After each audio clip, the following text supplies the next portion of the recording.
पुढची 50 वर्ष भाजपला सत्तेतून कोणीही हलवू शकत नाही. मग ती पाली नगरपंचायत असो किंवा दिल्लीचं सरकार. होय, हा दावा आमचा नाही, तर थेट भाजप नेते प्रकाश देसाई यांनी पालीमध्ये झालेल्या पत्रकार परिषदेत केलाय.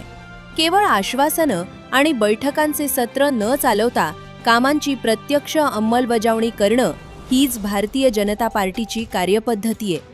पाली हे एक महत्त्वाचं तीर्थक्षेत्र असल्यानं या शहराचे अद्ययावतीकरण करणं ही काळाची गरज आहे, असा विश्वास भाजप नेते प्रकाश देसाई यांनी आयोजित पत्रकार परिषदेत व्यक्त केला.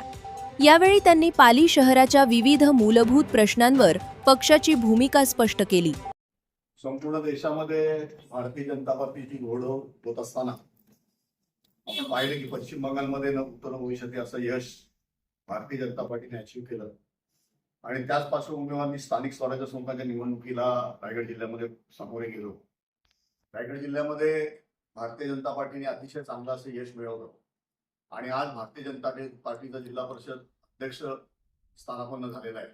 याच पार्श्वभूमीवर सुधागड तालुक्यामध्ये आम्ही निवडणुकात लढलो. आम्हाला अपेक्षित संपूर्ण यश नसलं मिळालं तरी देखील पंचायत समितीवर सभापती उपसभापती बसवण्याचं काम भारतीय जनता पार्टीच्या पदाधिकाऱ्यांनी केलेलं आहे.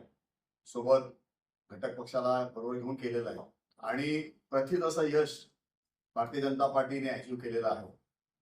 सुधागड तालुक्यामध्ये हे सर्व करत असताना भारतीय जनता पार्टीवर जनतेने दाखवलेला विश्वास भविष्यामध्ये टिकून ठेवण्यासाठी आम्ही धोरणात्मक पावलं उचलत आहोत.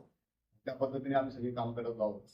पाहिलं तर भारतीय जनता पार्टीचे कार्यकर्ते ज्या पद्धतीने एकसंघपणे काम करतायत, एकसंघपणे त्याच्यामध्ये जी अंडरस्टँडिंग आहे ती आपल्याला इतर पक्षामध्ये दिसणार नाही आणि तेच काम भविष्यामध्ये चालू ठेवण्यासाठी किंबहुना पाली नगरपंचायत जी आहे त्या नगरपंचायतीच्या निवडणुका 6 महिन्यावर आलेल्या आहेत आणि त्याच्यावर कॉन्सन्ट्रेशन करण्यासाठी आम्ही मंडळी सततच्या मीटिंग घेत आहोत, सतत ते एकत्र बसत आहोत. मी असेल, गीताताई पालरेजा असतील, आलाबाई नेता असतील, आमचे तालुका अध्यक्ष असतील, महिला अध्यक्ष असतील, शहर अध्यक्ष असतील, आमचे ज्येष्ठ अधिक मणियार असतील, आमचे नगराध्यक्ष परागजी मेहता असतील, अशी सर्व मंडळी आम्ही एकसंघपणे काम करत आहोत. या मध्यंतरीच्या काळामध्ये भारतीय जनता पार्टीचा नगराध्यक्ष बसवण्यासाठी आम्हाला राष्ट्रवादीने उदार मतानं मदत केली. ते आमचे नगराध्यक्ष विराजमान झाले. आज एक नैसर्गिक युती म्हणून भारतीय जनता पार्टी आणि राष्ट्रवादी काँग्रेस पाली नगरपंचायतीमध्ये काम करते. असं असताना आम्हाला आमच्या वरिष्ठ नेत्यांकडून खूप चांगल्या पद्धतीची मदत होते.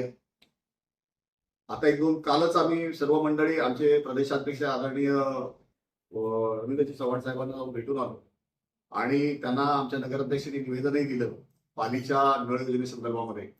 नळ योजना भारतीय जनता पार्टीच्या पक्षातून आणि घटक पक्षाच्या इतर पक्षाच्या माध्यमातून आमच्या सरकारच्या माध्यमातून ती सँक्शन झालेली आहे ऑलरेडी. किंबहुना तिचं इम्प्लिमेंटेशन पण झालेलं आहे. कार्यान्वित होण्यात आता सुरुवात होईल. ती त्याच्यासाठी लागणारा फंड काही कमी रकमेने कमी पडत होता, तर त्याच्यासाठी देखील पावलं उचलण्याचं काम भारतीय जनता पार्टीच्या पदाधिकाऱ्यांच्या माध्यमातून होत आहे, केलं जात आहे. या सगळ्या गोष्टी आम्ही मुख्यमंत्र्यांपर्यंत पोहोचवण्यात यशस्वी ठरलेलो आहोत. प्रदेशाध्यक्ष स्वतः जातीने याच्यामध्ये लक्ष घालत आहेत. आमचे आदरणीय नेते धारप साहेब, सतीशजी धारप साहेब लक्ष घालत आहेत. आमचे जिल्हाध्यक्ष आदरणीय धैर्यशील दादा पाटील याच्यामध्ये लक्ष घालतात. आमचे आमदार स्वतः याच्यामध्ये कार्यरत आहेत. पालीमध्ये आता नवीन बस स्थानकाच्या संदर्भामध्ये परिवहन मंत्र्यांनी पालीला भेट दिली. तत्पूर्वी आमच्या आमदारांनी स्वतः जाऊन मुख्यमंत्र्यांची भेट घेतली, त्यांना निवेदन दिलं. त्यांच्या संदर्भाच्या माध्यमातून त्यांनी परिवहन मंत्र्यांना जसे आदेश दिले किंवा तशा सूचना केल्या आणि परिवहन मंत्री इथे येऊन गेले आणि त्याच्या अगोदर परिवहन मंत्र्यांबरोबर आमच्या आमदारांनी देखील मिटिंग केली आणि हे जे बस स्थानक आहे लवकरात लवकर व्हावं यासाठी सर्व मंडळी प्रयत्न केलेले आहेत. भारतीय जनता पार्टी आज एक मोठा संपूर्ण जसं म्हटलं जगातला मोठा पक्ष आहे आणि असं असताना भारतीय जनता पार्टी आपल्या बरोबर असलेल्या छोट्या मोठ्या घटक पक्षांना बरोबर घेऊन सामावून घेऊन त्यांना बरोबर घेऊन त्यांना यथोचित पदं देऊन बरोबर घेत आहे. भारतीय जनता पार्टीची फार मोठी ताकद आहे. असं असताना आम्ही पालीकडे कुठेतरी उपेक्षा जाऊ नये यासाठी ह्या मंडळींनी अतिशय चांगला असा रिस्पॉन्स आम्हाला देत आहे. आमचे पदाधिकारी मंडळी देत आहे. नुकताच आमचे सतीश धारप साहेबांनी आमचे ऊर्जा मंत्री मेघना बोर्डीकर ताई यांना निवेदन दिलं आणि त्यांनी पाली शहरातील विद्युत समस्या जी आहे त्या संदर्भामध्ये त्यांनी निर्णय घेतला की पालीमध्ये शहरामध्ये आवश्यक ते फिडर बसवणे. त्याप्रमाणे पाली आता गजबजलेली झालेली आहे. एक देशातलं एक मोठं तीर्थक्षेत्र झालेलं आहे. असं असताना इथे चांगल्या पद्धतीची भूमिगत अशी वायरिंग, विद्युत वाहिनी म्हणतो आपण, त्या विद्युत वाहिनी ते बसवल्या गेल्या पाहिजे यासाठी भूमिका घेतलेली आहे. त्याचप्रमाणे परळी जांभूपाडा विभागामध्ये लाईटचं फ्लक्च्युएशन खूप जास्त आहे आणि असं असताना तिथे सबस्टेशन असण्याची गरज आहे आणि त्यासाठी परळी ग्रामपंचायतीतून अधिकृतरित्या 4 एकर जमीन सदरच्या विभागाकडे ट्रान्सफर करण्यात आलेली आहे. लवकरच तेही काम त्वरित चालू होईल, जेणेकरून ऊर्जा मंत्र्यांची भूमिका ही आहे की लवकरात लवकर पाली हे काय अद्ययावत शहर व्हावं यासाठी सगळ्यांची पावलं उचलली जात आहेत. भारतीय जनता पार्टीच्या सरकारच्या माध्यमातून पाली बायपासचा प्रश्न देखील लवकरात लवकर मार्गी लावण्याची भूमिका आम्ही मंडळीने घेतलेली आहे. आमचे नेते मंडळी, आमचं सरकार त्यासाठी बांधलेलं आहे. त्याचं नोटिफिकेशन ऑलरेडी निघालेलं आहे, परंतु एक्सपर्ट्सच्या माध्यमातून कुठल्या कुठल्या जमिनी आपल्याला एक्वायर करायला लागतील त्याचं इम्प्लिमेंटेशन करण्यासाठी लवकरात लवकर पावलं उचलली जातील अशी भूमिका देखील शासनाच्या माध्यमातून घेतली गेलेली आहे आणि लवकरात लवकर बायपास हा पालीला मिळेल यासाठी आम्ही प्रयत्नशील आहोत आणि निश्चितच त्या माध्यमातून आम्ही यशस्वी होऊ याची आम्हाला खात्री आहे. नगरपंचायतीच्या निवडणुकांमध्ये आपलं अस्तित्व पुन्हा एकदा टिकवून ठेवण्यासाठी काय रणनीती आपण आखताय आणि कशा पद्धतीनं आपलं अस्तित्व टिकवाल पुढच्या काळात? पालीमध्ये आज बघितलं तर पाली हे उच्चभ्रू नगर आहे. एकतर इथे सुसंस्कृत अशी मंडळी राहतात, वेगळ्या वेगळ्या समाजाची मंडळी असतील, वेगळ्या वेगळ्या आगरळी असेल, भुईआळी असेल, आमची कुंभाराळी असेल, त्या सगळ्या असतील, तरी देखील अतिशय सुसंस्कृत अशी सगळी मंडळी आहे. चांगलं काय आणि वाईट काय कळणारी ही मंडळी आहे आणि त्या माध्यमातून आम्ही मंडळी लोकांपर्यंत पोहोचलेलो आहोत. आज आपण पाहिलं तर पाली शहरामध्ये, पाली नगरपंचायतीमध्ये आमचा नगराध्यक्ष ऑलरेडी बसलेलाच आहे, पण ते असताना देखील आम्ही पुढची जी आखणी आहे, पुढची मोर्चेबांधणी जी आहे ती करण्याचं काम आम्ही मंडळींनी सुरुवात केलेली आहे आणि त्या माध्यमातून आम्ही काम करत आहोत. आम्हाला जे रिलायबल असतील त्या मंडळींना बरोबर घेऊ.